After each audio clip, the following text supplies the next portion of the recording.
President of the Republic of the Philippines.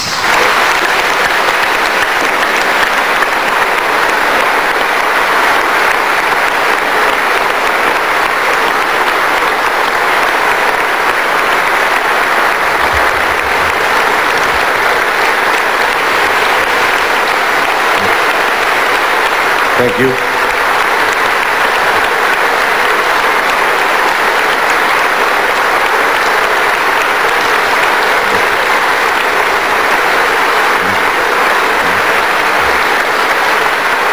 Maraming salamat po. Maupo tayo lahat.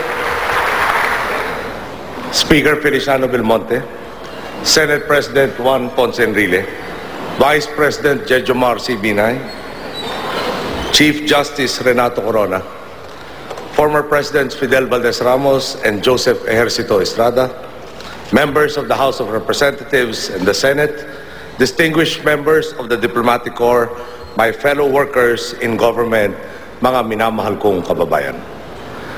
Sa bawat sandali po ng pamamahala ay nahaharap tayo sa isang sangandaan. Sa isang banda po ay ang pagpili para sa ikabubuti ng taong bayan, ang pagtanaw sa interes na nakakarami at pagkapit sa prinsipyo, at ang pagiging tapat sa sinumpaan nating tungkuling bilang lingkod bayan.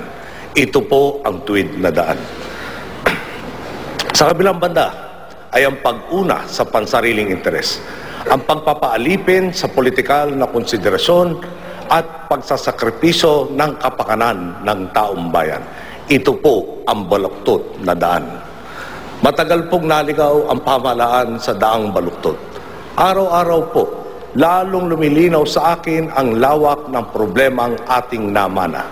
Damang-dama ko ang bigat ng aking responsibilidad. Sa unang 3 linggo ng aming panunungkulan, marami po kaming natuklasan. Nais ko pong ipahayag sa inyo ang iilan lamang sa mga namana nating suliranin at ang ginagawa naming hakbang para lutasin ang mga ito. Sulyap lamang po ito. Hindi pa ito ang lahat ng problemang haharapin natin. Inilihim at sadyang iniligaw ang sambayanan sa totoong kalagayan ng ating bansa. Sa unang 6 na buwan ng taon, mas malaki ang ginastos ng gobyerno kaysa sa pumasok na kita. Lalong lumaki ang deficit natin na umakyat na sa 196.7 billion pesos. Sa target ng koleksyon, kinapos tayo ng 23.8 billion pesos. Ang tinataya namang gastos, nalagpasan natin ng 45.1 billion pesos. Ang budget po sa 2010 ay 1.54 trillion pesos. Nasa 100 bilyong piso o 6.5% na lang ng kabuuan ang malaya nating magagamit para sa nalalabing 6 na buwan ng taong ito. Halos 1% na lang po ang kabuuang budget ang natitira para sa bawat buwan. Saan naman po dinala ang pera? Naglaan ng 2 bilyong piso na calamity fund bilang paghahanda para sa mga kalamidad na hindi pa nangyayari. Napakaliit na nga ng pondo, ngunit kapapasok pa lang natin sa panahon ng baha at bagyo, 1.4 billion pesos o 70% na ang nagastos. Sa kabuuan ng 108 million pesos para sa lalawigan ng Pampanga, 105 million pesos nito ay napunta sa iisang distrito lamang. Samantala, ang lalawigan ng Pangasinan na sinalanta ng Pepeng ay nakatanggap ng 5 milyong piso lamang para sa pinsalang idinulot ng iba pang bagyo, ang ngalan ay Cosme, na nangyari noong 2008 pa. Ibinigay po ang pondo ng Pampanga sa buwan ng eleksyon, 7 buwan pagkatapos ng Ondoy at Pepeng. Paano kung bumagyo bukas?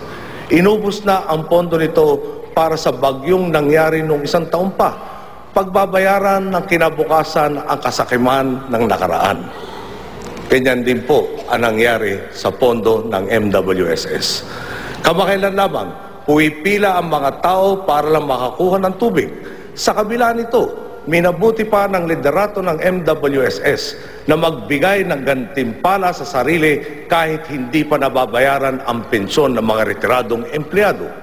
Noong 2009, ang buong payroll ng MWSS ay 51.4 million pesos. Pero hindi lang naman po ito ang sahod nila. May mga additional allowances at benefits pa sila na aabot sa 160.1 million pesos. Sa madaling sabi, nakatanggap sila ng 211.5 million pesos noong nakaraang taon. 24% lang nito ang normal na sahod at 76% ang dagdag. Ang karaniwang manggagawa, hanggang 13th month pay plus cash gift lang ang nakukuha. Sa MWSS, aabot sa katumbas na mahigit sa 30 buwan ang sahod, kasama na ang lahat ng mga bonuses at allowances na nakuha nila. Mas matindi po ang natuklasan natin sa pasahod ng kanilang Board of Trustees. Tingnan po natin ang mga allowances na tinatanggap nila. Umupo ka lang sa Board of Trustees at Board Committee meetings, 14 mil na. Aabot ng 98 mil ito kada buwan. May grocery incentive pa sila na 80 mil kada taon. Hindi lang yon.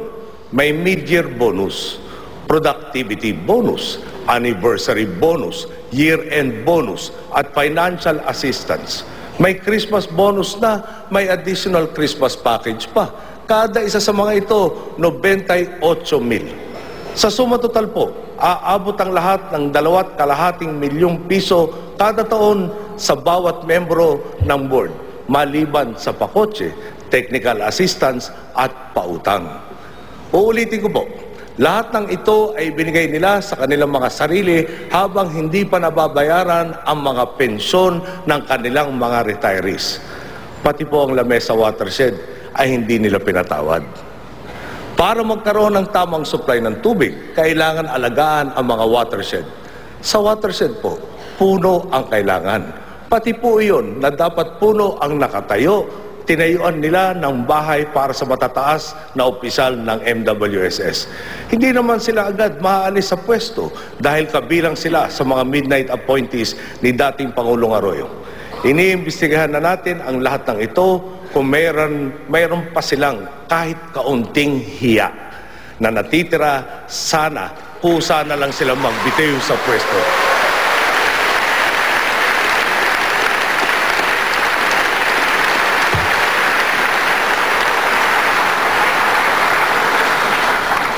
Pag-usapan naman natin po ang pondo para sa infrastruktura. Tumukoy ang DPWH ng 246 na priority safety projects na popondohan ng Motor Vehicle Users Charge. Mangangailangan po ito ng budget na 425 million pesos. Ang pinondohan po, 28 proyekto lang. Kinalimutan po ang 218 proyekto at pinalitan ng 70 proyekto na wala naman sa plano. Ang hininging 425 million pesos, naging 480 million pesos pa. Lumaki lalo dahil sa mga proyekto sa piling-piling mga benepisyaryo